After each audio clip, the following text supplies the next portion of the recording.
আমাদের বহু বর্ণনা লেখা আবার দেখি। প্রথমে হচ্ছে মাত্রা,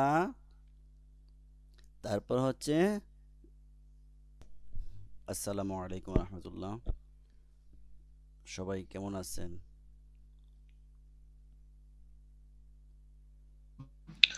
ওয়ালাইকুম আসসালাম রহমতুল্লাহ। আলহামদুলিল্লাহ ভালো আছি, আপনি কেমন আছেন? আলহামদুলিল্লাহ, আল্লাহ তাআলা ভালো রেখেছেন। তো আমরা গত ক্লাসে সবার পরিচয় জেনেছি। আজকে আর এই কথাগুলো বলার প্রয়োজন নেই। আজকে হচ্ছে আমাদের লাইভ ক্লাসের প্রথম দিন। হয়তো বুঝতে কোনো অসুবিধা হতে পারে। আর এখান থেকে আমি সর্বোচ্চ চেষ্টা করতেছি যেন আপনারা সুন্দর করে বুঝেন, ভালো করে দেখেন। তারপরেও যদি কোনো অসুবিধা হয় আমরা ক্লাস শেষে ইনশাল্লাহ শুনবো। আজকে আমরা বাংলা লেখাটা ইনশাল্লাহ শিখব। বাংলার অনেকগুলা ফন্ট আছে। সবচেয়ে সহজ এবং যেটা সবচেয়ে বেশি ব্যবহার হয় এবং যেই ফন্টটা ভালো ভালো প্রতিষ্ঠানে গ্রহণযোগ্য, সেটা হচ্ছে কালপুরুষ ফন্ট। অথবা আমরা যেটা বইয়ে দেখতে পাই, পত্রপত্রিকায় দেখতে পাই, কম্পিউটারে সুতুন এমজি কালপুরুষ এই নামে ফন্ট। এটা আমরা শিখব। অর্থাৎ বইয়ের ফন্টটা আমরা শিখব। বইয়ের ফন্ট শিখলে আমাদের লাভ কি হবে? লাভ হচ্ছে আমরা যদি এই ফন্টটা আয়ত্ত করতে পারি তাহলে অন্যান্য যে কোনো ফন্ট আমরা দেখলে সহজে আয়ত্ত করতে পারবো। আমি যদি এখন যেটা আরশবীতে শেখানো হয় ওইটা যদি প্রথমে শেখাতে যাই, এখানে অনেকেই ছোট আছে, বুঝবে না, বা লেখা সুন্দরই হবে না, তার বুঝবেই না, কষ্ট হয়ে যাবে অনেক। ওটা বড়দের জন্যে। ওইটা আমরা ইনশাল্লাহ দুই একটা ক্লাসে দেখলেই আমাদের সহজ হয়ে যাবে।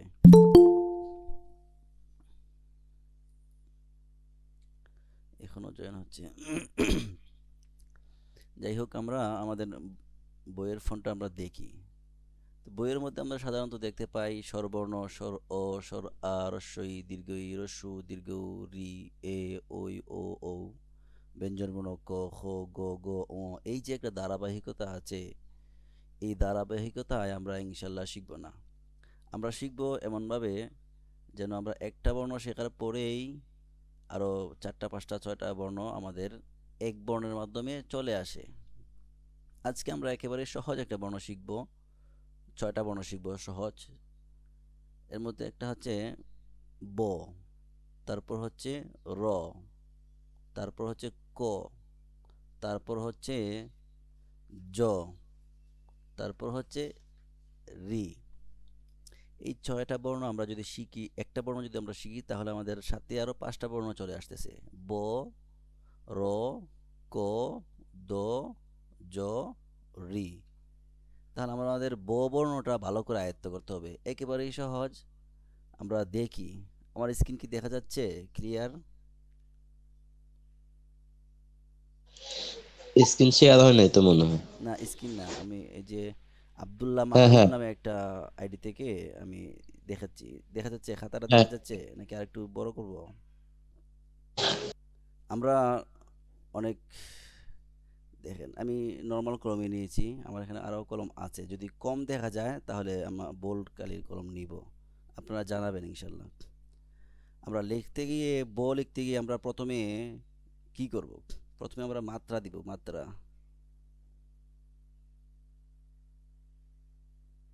এই যে হচ্ছে মাত্রা। ইজ রং, নীল খালি দিই।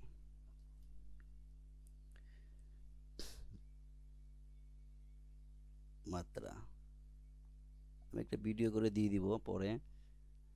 তারপর হচ্ছে যে টানটা আমরা দিব সেটা হচ্ছে তির্যক টান।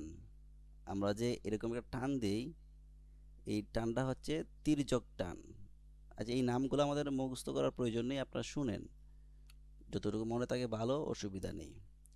আমরা তির্যক টানটা যে দিব, এই মাত্রার একটু নিচে দিব, মাত্রার সাথে লাগিয়ে দিব না। মাত্রার সাথে লাগিয়ে দিলে সুন্দর দেখা যাবে না। একটু নিচে আমরা তির্যক টানটা দিব। এটা হচ্ছে তির্যক টান। তারপর হচ্ছে বক্রটান।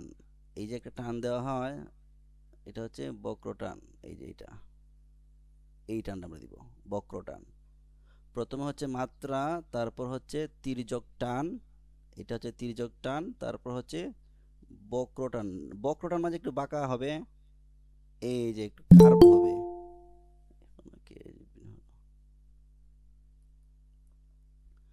তাহলে আমরা কি এই টানটা কি প্রথমে তির্যক টান, এটা একটু সোজা হবে, তারপর হচ্ছে বক্রটান। বক্রটান মানে হচ্ছে বাঁকা করে দিব, এইটা একটু বাঁকা করে দিব, এমন যেন না হয় আপনি লিখতেছেন এটাও সোজা তির্যক টান, এটাও সোজা দিলেন, তাহলে কিন্তু আপনার বর্ণটা সোজা সুন্দর হবে না। না, আমি হচ্ছে বক্র মানে বাঁকা টান হবে আমাদের এটা।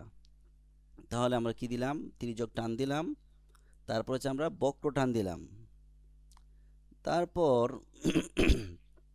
সোজা একটা টান দিতে হবে, এটা হচ্ছে দণ্ড টান। সোজা এই টানটা যেন, এই টানটা আমাদের যদি সোজা করতে পারি তাহলে কিন্তু বাংলা লেখা সুন্দর হয়ে যাবে।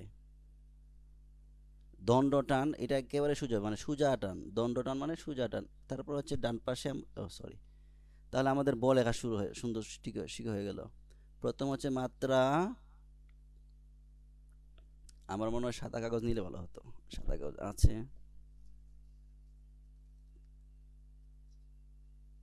আপনারা আপনাদের জায়গা থেকে রুল করা কাগজই লিখবেন। প্রথমে হচ্ছে মাত্রা, মাত্রার পরে হুম মাত্রার পরে যে আমরা টানটা দিব তির্যক টান, এই টানটা একটু নিচে হবে, এই যে। তারপর হচ্ছে বক্রটান। বক্রটান মানেই তো বাঁকা, গোল, রাউন্ড হয়ে আসবে। তারপর হচ্ছে দণ্ডটান, এই টানটা আমাদের একেবারে, দণ্ড মানে সোজা দাঁড়াইয়ে আছে এরকম সোজা দিতে হবে, এবং নিচে একটু বাড়তি হবে, একটু বাড়তি হবে, এখানে একটু বাড়তি আছে, এখানেও একটু বাড়তি আছে। আমি কি বুঝাইতে পেরেছি সবাইকে বর্ণটা কীভাবে লিখতে হয়? আপনারা একজন একটু বলুন, বা কেউ বুঝতেছেন না এমন আছেন যে বর্ণটা আমাদের বুঝে আসেনি এখনো? আপনাদের এই যে তির্যক টান, দণ্ড টান, বক্র টান, এইগুলো মুখস্থ করার প্রয়োজন নেই, আপনারা শুনেন। যেহেতু আমি একটা ক্লাস নিচ্ছি, ওইটাতে শুদ্ধ ভাষায় বলতে হয়। একেবারে আমি যে এখানে থাকি, গ্রাম হবিগঞ্জ, সিলেট, আজমিরগঞ্জের ভাষা যদি বলি তাহলে অনেকে হয়তো বুঝবে না, তাছাড়া এটা সুন্দর না। তাহলে আমরা ব বর্ণটা লিখতে হচ্ছে প্রথমে মাত্রা, মাত্রার পরে একটু নিচে হবে তির্যক টান, তারপর হচ্ছে বক্র টান, তারপর হচ্ছে দণ্ড টান। এটা একেবারে সোজা হবে, নিচে আমাদের এখনো জন হচ্ছে সমস্যা ওই,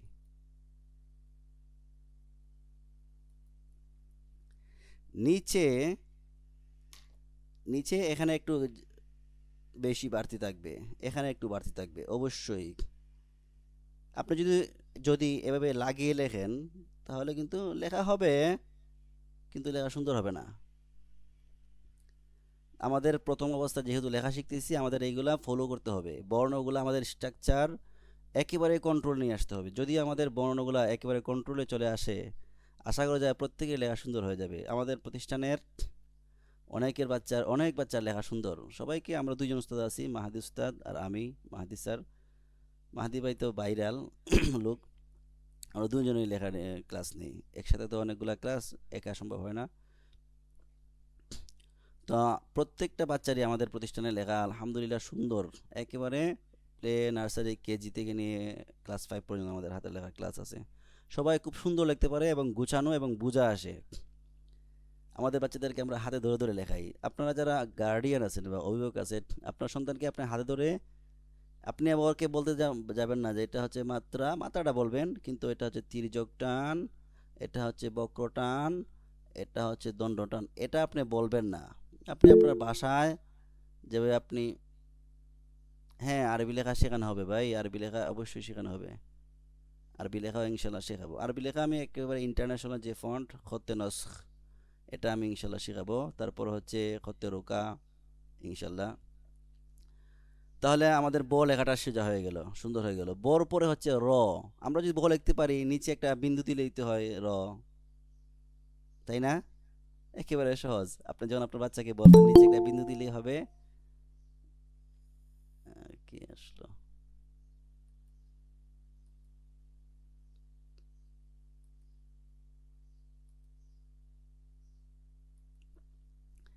নিচে একটা বিন্দু দিলেই র হয়ে যায়।